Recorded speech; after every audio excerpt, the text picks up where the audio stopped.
ಅಮ್ಮ, ನೈನಿ ಪರವಾಗಿಲ್ಲಮ್ಮ. ಇದ್ಯಾಕೆ ಹೀಗೆ ಹೇಳ್ತಿದ್ದೀರಾ? ನಮ್ಮಪ್ಪ ಹುಷಾರಿಲ್ದೆ ಮಲ್ಗಿದಿದ್ರೆ ನಾನು ಆರೈಕೆ ಮಾಡ್ತಿರ್ಲಿಲ್ವಾ ಹೇಳಿ?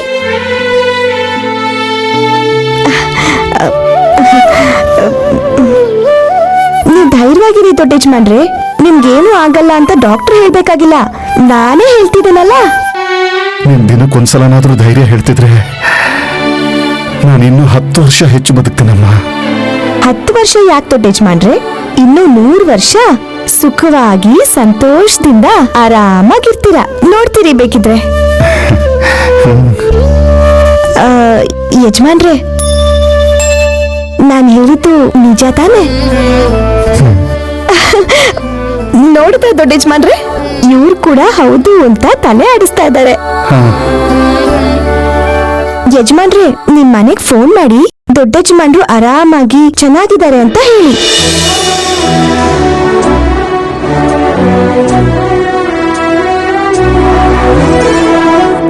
ದೊಡ್ಡ ಯಜಮಾನ್ರೆ, ನೀವು ಗಮನಿಸಿದ್ರು ಇಲ್ವೋ, ನಿನ್ನೆವರೆಗೂ ತುಂಬಾ ಮಾತಾಡ್ತಿದ್ದ ಯಜಮಾನ್ರು ಈಗೇನು ಮಾತಾಡ್ತಿಲ್ವಲ್ಲ, ಯಾಕೆ ಅಂತ ಹೇಳಿ? ನೀವು ನಿಮ್ ಆರೋಗ್ಯ ಏನಾಗ್ಬಿಡುತ್ತೋ ಅಂತ ಗಾಬರಿ ಪಟ್ಕೊಂಡು ಯಜಮಾನ್ರು ಕೂಡ ಹೆದರ್ಕೊಂಡಿದ್ದಾರೆ.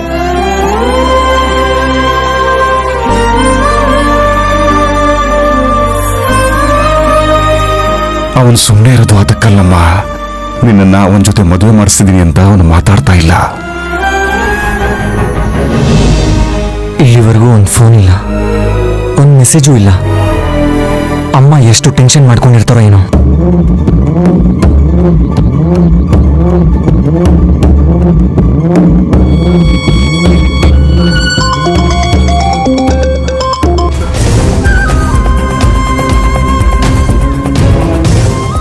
ಇಲ್ಲ,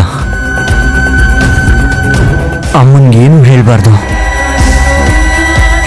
ನನಗೆ ಆಕ್ಸಿಡೆಂಟ್ ಆಗಿದೆ ಅಂತ ಗೊತ್ತಾದ್ರೆ ಅಮ್ಮ ಭಯ ಪಡ್ತಾಳೆ ಅಂತ ಡ್ಯಾಡಿ ಫೋನ್ ಅವಾಯ್ಡ್ ಮಾಡಿಸಿದ್ದಾರೆ. ಇವಾಗ ಅವ್ರಿಗೆ ಹಾರ್ಟ್ ಅಟ್ಯಾಕ್ ಆಗಿದೆ ಅಂತ ಗೊತ್ತಾದ್ರೆ ಇನ್ನೂ ಭಯ ಪಡ್ತಾರೆ.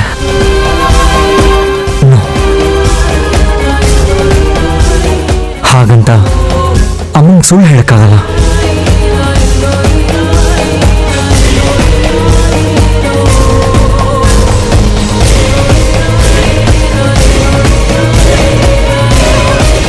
ಅಮ್ಮ, ಐ ಆಮ್ ಸಾರಿ ಅಮ್ಮ. ನಿಮ್ಮ ಒಳ್ಳೇದಕ್ಕೋಸ್ಕರನೇ ನಾನು ನಿಮ್ಮ ಹತ್ರ ಮಾತಾಡ್ತಾ ಇಲ್ಲ. ಐ ಆಮ್ ರಿಯಲಿ ವೆರಿ ಸಾರಿ.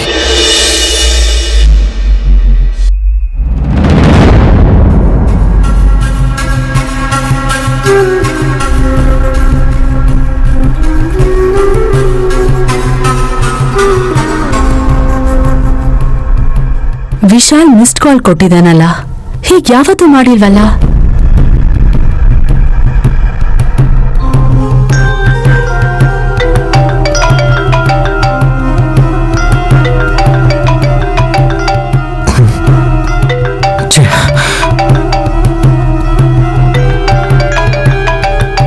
ಅಮ್ಮ ಫೋನ್ ಮಾಡ್ತಿದ್ದಾರೆ. ಆಗ್ಲೇ ಫೋನ್ ಮಾಡಿದಾಗ ಮಿಸ್ಡ್ ಕಾಲ್ ಹೋಗಿರೋ ಹಾಗಿದೆ. ಕಟ್ ಮಾಡಿದ್ರೆ ಬ್ಯುಸಿ ಆಗಿದ್ದೀನಿ ಅನ್ಕೋತಾರೆ. ನೋ, ಇವತ್ತು ಸ್ವಿಚ್ ಆಫ್ ಮಾಡೋದೇ ಬೆಟರ್.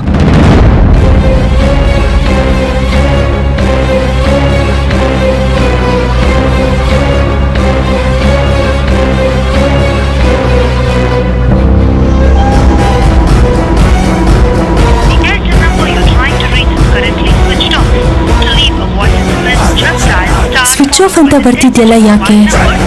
Something is wrong.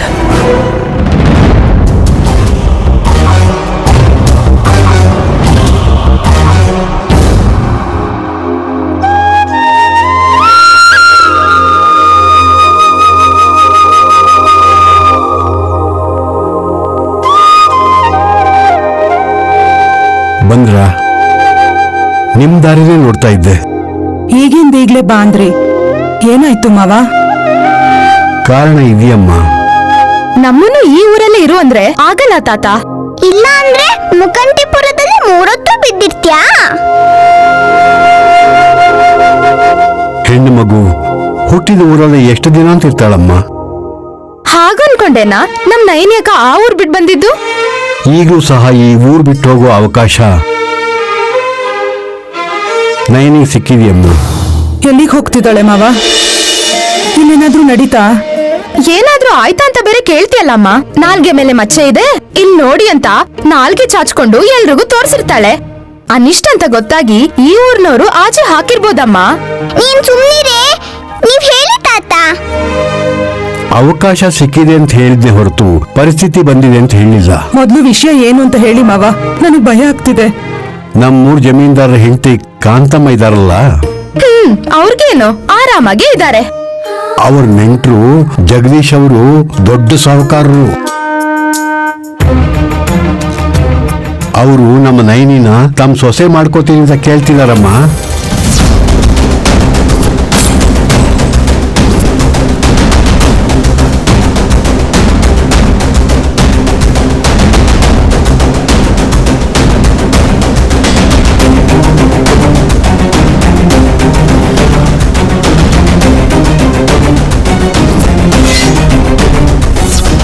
ಈ ಊರಲ್ಲಿ ನೈನೇ ಮನೆ ಎಲ್ಲಿದ್ಯಮ್ಮ? ರಾಣಿ ಅರಮನೆ ಕೇಳ್ದಂಗ್ ಕೇಳ್ತಿದಿರಲ್ಲ. ಅನಿಷ್ಟಕ್ಕೆ ದೊಡ್ಡ ಅನಿಷ್ಟ ಅವಳು. ಅವಳು ಶನಿ ಅಂತ ಊರವರೆಲ್ಲ ಹೊಡೆದೋಡ್ಸಿದ್ದಾರೆ. ಅದೆಲ್ಲ ನನಗೆ ಬೇಡದೆ ಇರೋದು. ಅವಳು ಎಲ್ಲಿದ್ದಾಳೆ ಅಂತ ಹೇಳು ಸಾಕು. ಯಾಕೋ ಅಷ್ಟೊಂದು ಅರ್ಜೆಂಟು? ನಯನಿ ನನ್ನ ಮಗನ ಪ್ರಾಣ ಕಾಪಾಡಿದ ದೇವತೆ ಅಮ್ಮ. ಅಯ್ಯೋ, ನೀವ್ ಕೂಡ ಅವಳ ದೇವತೆ ಅನ್ಬಿಟ್ರಾ? ಸಿಕ್ಕಿದ್ರೆ ಏನ್ ಮಾಡ್ತೀರಾ? ಥ್ಯಾಂಕ್ಸ್ ಹೇಳ್ಬೇಕಮ್ಮ. ಕೇಳಿದ್ರೆ 10 ಲಕ್ಷ ಕೊಡೋ ತರ ಕಾಣಿಸುತ್ತೆ. ಸ್ವಲ್ಪ ಅಡ್ರೆಸ್ ಹೇಳ್ತೀನಮ್ಮ? ನಿಮ್ ಹೆಸರೇನು? ಜಗದೀಶ್ ಅಂತ.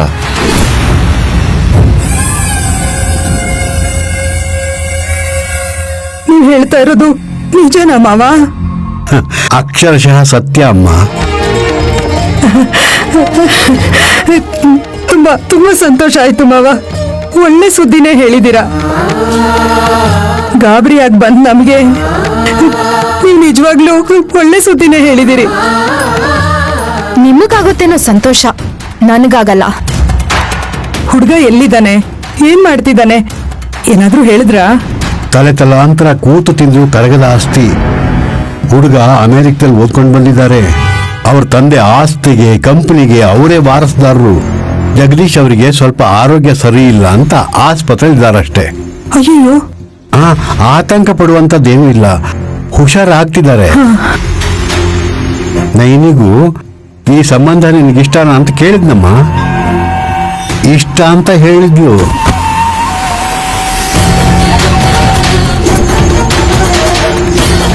ಇನ್ನೇನ್ ಬೇಕು ಮಾವ? ಇಷ್ಟು ದಿನ ಆದ್ಮೇಲೆ ಅವಳಿಗೆ ಅದೃಷ್ಟ ಕೂಡ ಬಂದಿದೆ. ಸುಮನಾಗೆ ನಿನ್ನೆ ಒಂದು ಸಂಬಂಧ ಬಂದಿತ್ತು ತಾತ. ಹೌದಾ? ಹೌದು ಮಾವ. ಹುಡುಗ ನಾರಾಯಣಪುರದ ಫ್ಯಾಕ್ಟ್ರಿಲಿ ವಾಚ್ಮೆನ್ ಕೆಲಸ ಮಾಡ್ತಿದ್ದಾನಂತೆ. ನೈನಿ ಮದ್ವೆ ಆದ್ಮೇಲೆ ಸುಮ್ನ ಮದ್ವೆ ಮಾಡ್ತೀನಿ ಅಂತ ಹೇಳಿದ್ದೀನಿ. ಒಳ್ಳೇದಮ್ಮ.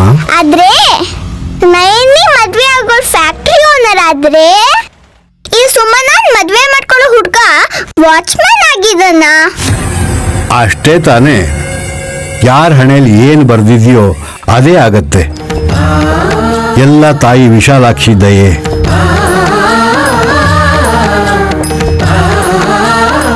ಅಮ್ಮ ವಿಶಾಲಾಕ್ಷಿ, ಎಲ್ರನ್ನೂ ಕಾಪಾಡಮ್ಮ. ತಲೆನೋವು ಬಂದು ಎಲ್ರಿಗೂ ಹುಚ್ಚಿಡ್ಸೋ ನೈನಿ ಅಕ್ಕಂಗೆ ಇಷ್ಟು ದೊಡ್ಡ ಸಂಬಂಧ ಬಂದ್ರೆ ನನ್ ತಲೆನೇ ಸಿಡ್ದು ಹೋಗತ್ತೆ. ಈ ಮದ್ವೆ ಹೆಂಗ್ ನಡೆಯೋದು ನಾನು ನೋಡ್ತೀನಿ.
ಈಗ ಅವ್ರಿಗೆ ಮೈಲ್ಡ್ ಸ್ಟ್ರೋಕ್ ಆಗಿದೆ, ಮತ್ತೆ ಯಾವಾಗಾದ್ರೂ ಹಾರ್ಟ್ ಅಟ್ಯಾಕ್ ಬರ್ಬೋದು. ಆಗ ಆಸ್ಪತ್ರೆಗೂ ಬರಕ್ಕೂ ಮುಂಚೆ ಏನ್ ಬೇಕಾದ್ರೂ ಆಗ್ಬೋದು.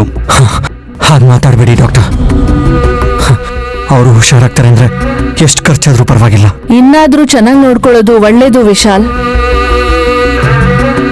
ಸಾರಿ ಟು ಸೇ, ಅದು ದುಡ್ಡಿಂದ ಆಗಲ್ಲ.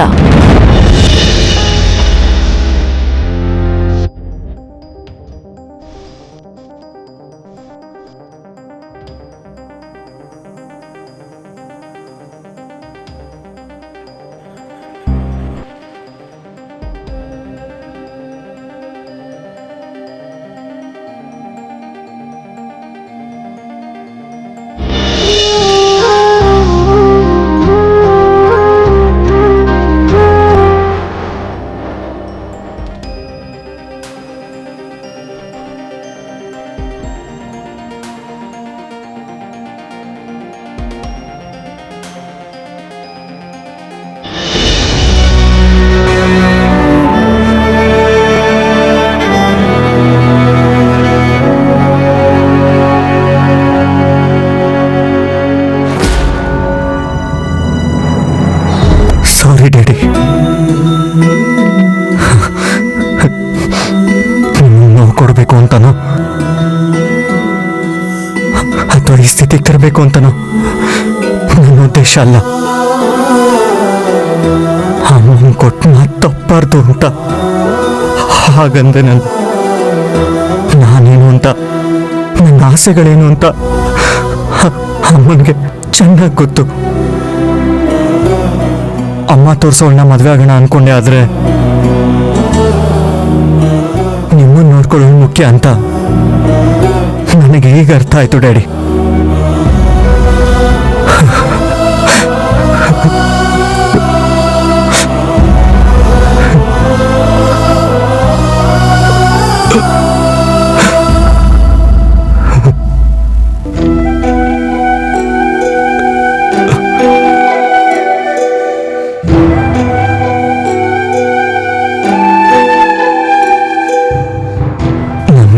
ನಾನು ಯಾವತ್ತೂ ಕಾಂಪ್ರಮೈಸ್ ಆಗಿಲ್ಲ, ಆದ್ರೆ ಇವತ್ತು ನನ್ನ ಲೈಫಲ್ಲೇ ಕಾಂಪ್ರಮೈಸ್ ಆಗ್ತಿದ್ದೀನಿ.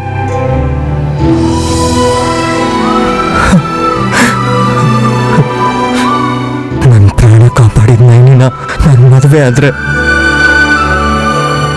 ನಿನ್ ಪ್ರಾಣನೂ ಉಳಿಯತ್ತೆ ಅನ್ನೋ ನಂಬಿಕೆ ನಿಂಗಿದ್ರೆ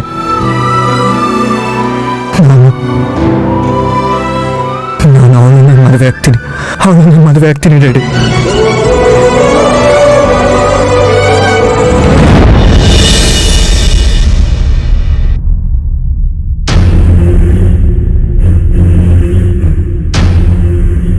ಹಾ ಲಾಯರ್ ಸರ್, ಕೂತ್ಕೊಳ್ಳಿ ಕೂತ್ಕೊಳ್ಳಿ. ಏಯ್ ಅಮ್ಮನ್ ಕರಿ. ಮಾಮ್, ಲಾಯರ್ ಅಂಕಲ್ ಬಂದಿದ್ದಾರೆ. ನಾನು ಮೇಡಮ್ಗೋಸ್ಕರ ಬಂದಿಲ್ಲ, ಸಾರ್ಗೋಸ್ಕರ ಬಂದಿದ್ದೀನಿ. ಯಾವ ಸರ್ ಬೇಕು ನಿಮ್ಗೆ? ಮನೆ ತುಂಬಾ ಸರ್ಗಳೇ ಇದ್ದಾರೆ. ನನಗ್ ಗೊತ್ತಿಲ್ವಲ್ಲ. ಏನ್ ಗೊತ್ತಿಲ್ಲ? ನಮ್ನೆಲ್ಲ ಸರನಲ್ವಾ?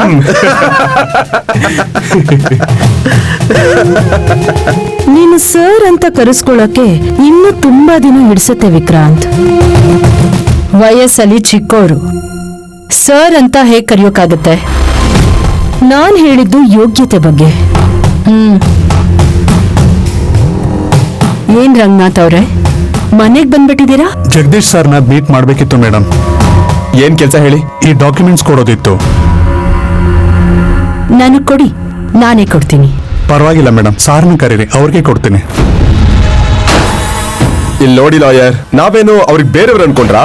ಸೂಪರ್ ಮಾವ, ಹಂಗ್ ಕೇಳು. ನೀವ್ ಸುಮ್ನಿರೋ. ನೋಡಿ ಲಾಯರ್ ರಂಗನಾಥ್, ಅವರು ಊರಲ್ಲಿಲ್ಲ. ಯಾರೇ ಬಂದು ಏನೇ ಕೊಟ್ರು ನೀನೇ ಗಮನಿಸ್ಕೊಂಡಿದ್ದಾರೆ. ನೀವ್ ಅದನ್ನ ಕೊಡಿ. ಸಾರಿ ಮೇಡಮ್, ಇದು ಮನೆಗೂ ಹೊಲಕ್ಕೂ ಸಂಬಂಧಿಸಿದ್ದಲ್ಲ. The great Gayatri group of ಇಂಡಸ್ಟ್ರೀಸ್ಗೆ ಸಂಬಂಧಿಸಿದ ಆಸ್ತಿ ಪತ್ರಗಳು ಮೇಡಮ್.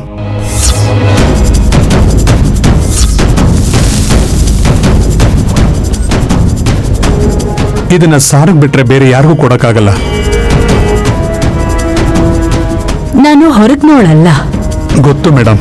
ಅಕ್ಕ, ನಿನಗ್ ಗೊತ್ತೋ ಗೊತ್ತಿಲ್ವೋ, ನೀನ್ ಈ ಮನೆಗೆ ಹೆಜ್ಜೆ ಇಡೋಕ್ಕೂ ಮೊದ್ಲೇ ರಂಗನಾಥ್ ಅವರು ನಮ್ಮ ಲಾಯರ್. ಒಂದ್ಸಲ ನೋಡ್ಕೊಡ್ತೀನಿ ಕೊಡಿ. Extremely sorry madam.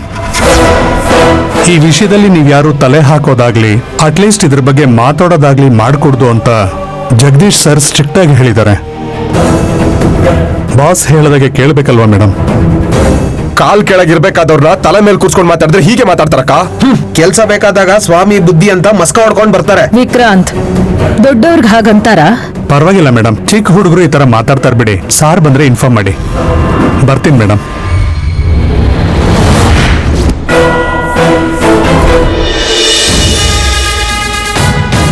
Minimum respect ಇದ್ದಿದ್ರೆ ಆ ಪೇಪರ್ಸ್ ಕೊಟ್ಟಿರೋನು ಮಾಮ್. ನಾಯಿ ಬಾಲ ಡೊಂಕೆ. ಕೋಣನ್ ಮುಂದೆ ಹೋಗಿ ಕಿನ್ನೂರಿ ಬಾರಿಸ್ದಂಗಾಯ್ತು.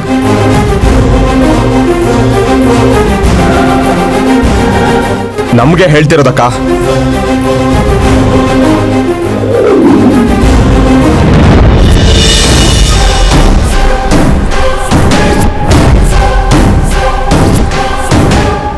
ಏನೇ ಮಳ್ಳಿ ತರ ಹಂಗ್ ನೋಡ್ತಾ ಇದ್ಯಾ? ನಾನೇನ್ ಮಾಡ್ತೆ ಸುಮನ? ಮುಕ್ಕಂಟಿಪುರದಲ್ಲಿ ಏನು ಮಾಡಲ್ಲ, ನಿನ್ ಮದ್ವೆಗೆ ಅಡ್ಡ ಬರಲ್ಲ, ನಿಂಗ್ ಯಾವ್ದೇ ರೀತಿ ತೊಂದ್ರೆ ಕೊಡಲ್ಲ ಅಂತ ಪ್ರಮಾಣ ಮಾಡಿ ಮಾತ್ ಕೊಟ್ಟು ಬಟ್ಟೆ ಬರೆ ತಗೊಂಡು ಊರ್ ಬಿಟ್ಟು ಹೋಗಿದ್ದು ಇದಕ್ಕೇನಾ? ಈ ಊರಲ್ಲಿ ಯಾರ ಹತ್ರನೂ ಬಯಸ್ಕೊಂಡಿಲ್ಲ ಸುಮನ, ಮರ್ಯಾದೆ ಕಳ್ಕೊಂಡಿಲ್ಲ. ಸುಮನ ಗಿಮನ ಅನ್ಕೊಂಡೆ ತಲೆ ಮೇಲೆ ಬಂಡೆ ಎಳೆದ್ಬಿಟ್ಟಿಯಲ್ಲಮ್ಮ ಮಹಾತಾಯಿ. ಕನ್ಸಲ್ಲೂ ಅನ್ಕೊಂಡಿರ್ಲಿಲ್ಲ ಶ್ರೀಮಂತ್ರ ಸಂಬಂಧ ನಿನಗ್ ಬರತ್ತೆ ಅಂತ. ನಿನ್ ಮುಖ ನೋಡ್ಕೊಂಡಿದ್ಯಾ? ಓ, ಆ ವಿಷಯನ ಅಮ್ಮನ್ಗೆ ತಾತಾನೇ ಹೇಳಿರ್ಬೇಕೇನೋ. ನಂಗೆ ಹೇಳಕ್ಕೆ ತುಂಬಾ ನಾಚಿಕೆ ಆಗತ್ತೆ. ನಿನ್ ಮುಖ ತೋರಿಸ್ಬೇಡ ನನ್ಗೆ. ನಾಚಿಕೆ ಅಂತ ನುಲಿಯೋದನ್ ಬಿಟ್ಟು ನಿನ್ ಬದುಕೋದ್ ಕಲಿ. ನಿನ್ಗೆ ಮದ್ವೆನೇ ಆಗಲ್ಲ ಅನ್ಕೊಂಡಿದ್ರೆ ನೀನು ಶ್ರೀಮಂತರ ಮನೆಗ್ ಸೊಸೆ ಹೇಗಾಗ್ತ್ಯಾ? ಕೋಪ ಮಾಡ್ಕೋಬೇಡ ಸುಮನ, ನಾನು ಹೆಣ್ಣೆ ಅಲ್ವಾ, ನನಗೂ ಮದ್ವೆ ಆಸೆ ಇರಲ್ವಾ? ಮುಕ್ಕಂಟಿಪುರದಲ್ಲಿ ನಿನಗ್ ಸಿಕ್ಕಿದ್ ಮರ್ಯಾದೆ ಸಾಕಾಗಿಲ್ವಾ? ಲಕ್ಷ್ಮೀಪುರದಲ್ಲೂ ಮದ್ವೆ ಮಾಡ್ಬೇಕು ಅಂತಿದ್ದಾರೆ. ಆ ಶ್ರೀಮಂತರು ನಿನ್ನೆ ಸೊಸೆ ಯಾಕೆ ಮಾಡ್ಬೇಕು ಅಂತಿದ್ದಾರೆ? ಮೊದ್ಲು ಅದನ್ನ ಹೇಳು. ಯಜಮಾನ್ರನ್ನ ಕಾಪಾಡ್ದೆ ಅನ್ನೋ ಕೃತಜ್ಞತೆಲಿ ದೊಡ್ಡ ಯಜಮಾನ್ರು ತಾತನ ಹತ್ರ ಬಂದು ನನ್ನನ್ನ ಅವ್ರ ಸೊಸೆ ಮಾಡ್ಕೋತೀನಿ ಅಂತ ಹೇಳಿದ್ರಂತೆ. ಮತ್ತೆ ತಾತ ನಿನ್ ಬಗ್ಗೆ ನಿಜ ಹೇಳಿದ್ರಾ? ಏನ್ ಹೇಳ್ಬೇಕಿತ್ತು? ನಿನ್ ನಾಟಕನೆಲ್ಲ ಆ ನಾಟಕದವ್ರ ಹತ್ರ ಇಟ್ಕೋ, ನನ್ನ ಹತ್ರ ಅಲ್ಲ. ನೀನು ಶನಿ ಬಾಯೋಳು.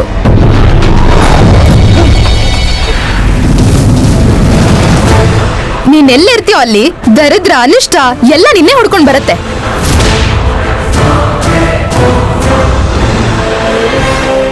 ನಿನ್ನ ಊರಿಂದ ಆಚೆ ಹಾಕಿದ್ರೆ ಇಲ್ಲಿ ಬಂದ್ ತಲೆ ಮರೆಸ್ಕೊಂಡಿದ್ಯಾ ಅಂತ ತಾತ ನಿಜ ಹೇಳಿಲ್ವಾ?